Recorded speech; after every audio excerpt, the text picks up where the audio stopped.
സംസ്ഥാനത്ത് ഇന്ന് അതിതീവ്ര മഴയ്ക്ക് സാധ്യത. പത്തനംതിട്ട, കോട്ടയം, ഇടുക്കി ജില്ലകളിൽ റെഡ് അലർട്ട് പ്രഖ്യാപിച്ചു. 4 ജില്ലകളിൽ ഓറഞ്ച് അലർട്ടും 5 ജില്ലകളിൽ യെല്ലോ അലർട്ടും തുടരുകയാണ്. ഉയർന്ന തിരമാലയ്ക്ക് സാധ്യത ഉള്ളതിനാൽ കേരള തീരത്ത് മത്സ്യബന്ധനത്തിന് വിലക്ക് ഏർപ്പെടുത്തിയിട്ടുണ്ട്.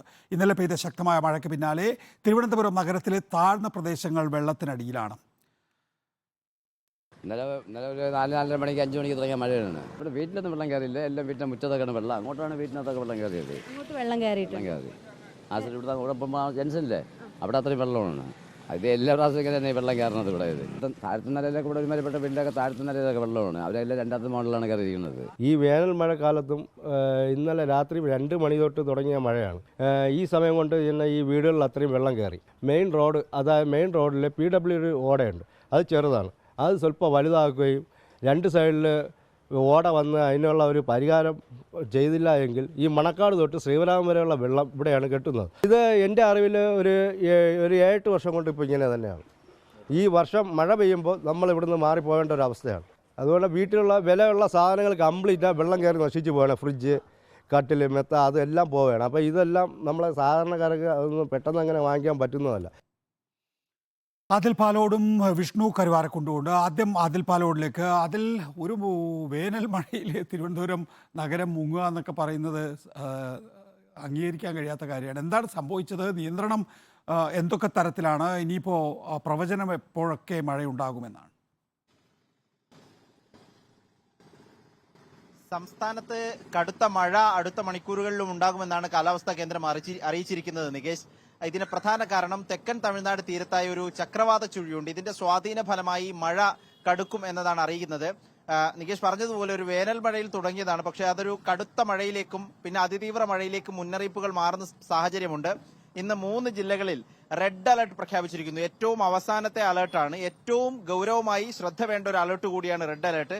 പത്തനംതിട്ട, കോട്ടയം, ഇടുക്കി ജില്ലകളിലാണ് റെഡ് അലർട്ട് നൽകിയിരിക്കുന്നത്. തിരുവനന്തപുരം, കൊല്ലം, ആലപ്പുഴ, എറണാകുളം ജില്ലകളിൽ ഓറഞ്ച് അലർട്ടും നൽകിയിരിക്കുന്നു. കണ്ണൂർ, കാസർഗോഡ് ഒഴികെയുള്ള ബാക്കി ജില്ലകളിലെല്ലാം യെല്ലോ അലർട്ടുമുണ്ട്.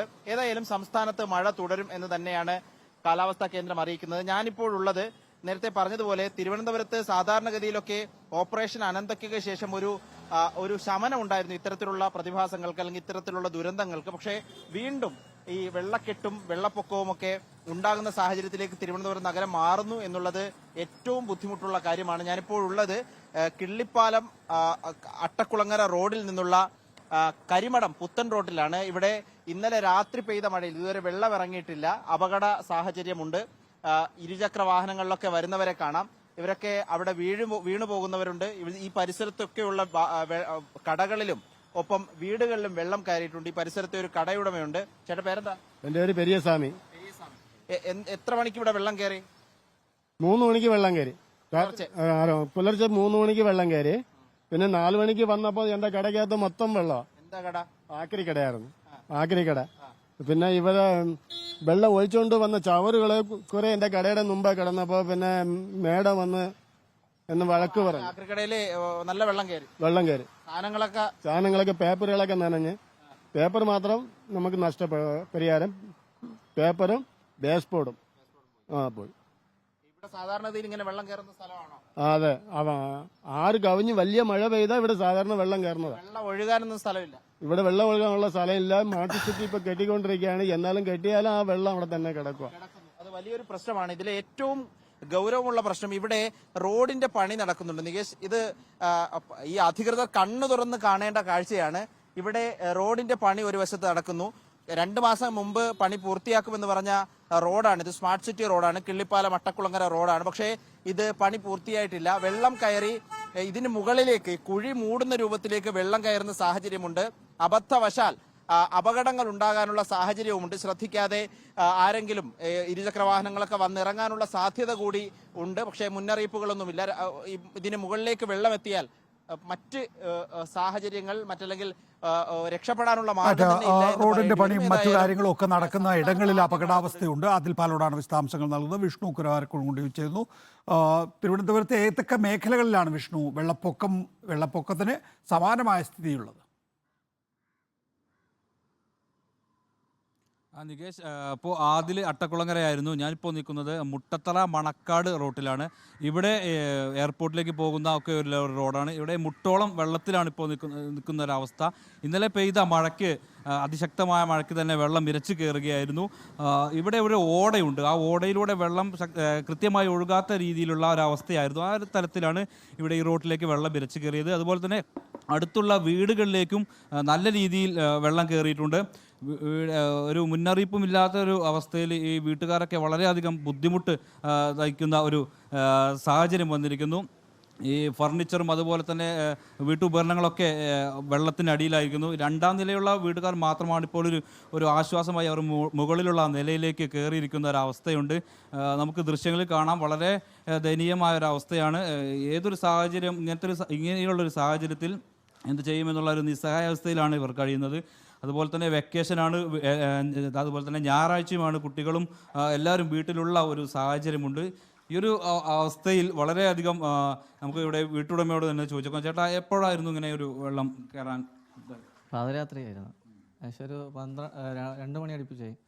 നോർമലി 1 മണിക്കൂർ മഴ തുടർച്ചയായിട്ട് പെയ്തു കഴിഞ്ഞാൽ പിന്നെ ബുദ്ധിമുട്ടിലാണ്. നമ്മുടെ വീട് മാത്രമല്ല, ഈ ഏരിയ ഫുള്ളും വെള്ളത്തിലാണ്. പിന്നെ അവിടെ ഒരു തോടുണ്ട്. അപ്പോൾ അതിൽ നിന്ന് വെള്ളം ഇറങ്ങിയില്ല. സാധാരണ ഈ ലെവലിൽ ഇപ്പോൾ 1 മണിക്കൂർ കഴിഞ്ഞാൽ മഴ പെയ്തില്ലെങ്കിൽ ആ തോടിൽ നിന്ന് വെള്ളം ഇറങ്ങണം. പക്ഷേ ഇത് ഏകദേശം 3 മണിക്കൂർ അടുപ്പിച്ചായി, ഇതുവരെ വെള്ളം ഇറങ്ങിയിട്ടില്ല. ഉറക്കമുള്ള സമയത്തായിരുന്നു വെള്ളം കയറി. അതാണ് ഇച്ചിരി ബുദ്ധിമുട്ടായി. അറിഞ്ഞില്ല. കൊച്ചുങ്ങളൊക്കെ ഉണ്ടായിരുന്നു. തീർച്ചയായും നികേഷ്, ഈ ഒരു സാഹചര്യം ഇവിടെ നിലനിൽക്കുന്നുണ്ട്.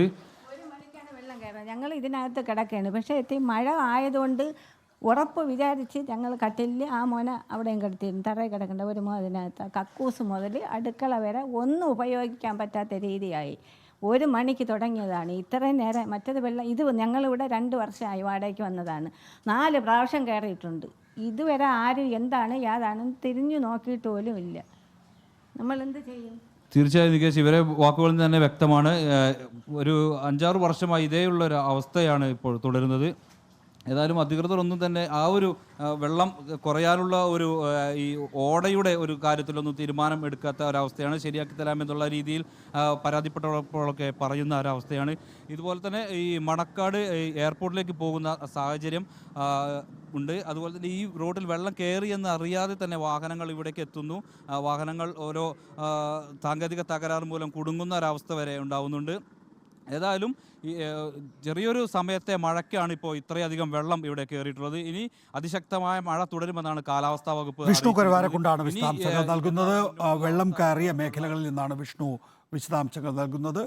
ശക്തമായിട്ടുള്ള മഴ തിരുവനന്തപുരത്തെ പലയിടങ്ങളിലും വെള്ളപ്പൊക്കത്തിന് സമാനമായ സ്ഥിതിവിശേഷം ഉണ്ടാക്കിയിരിക്കുന്നു.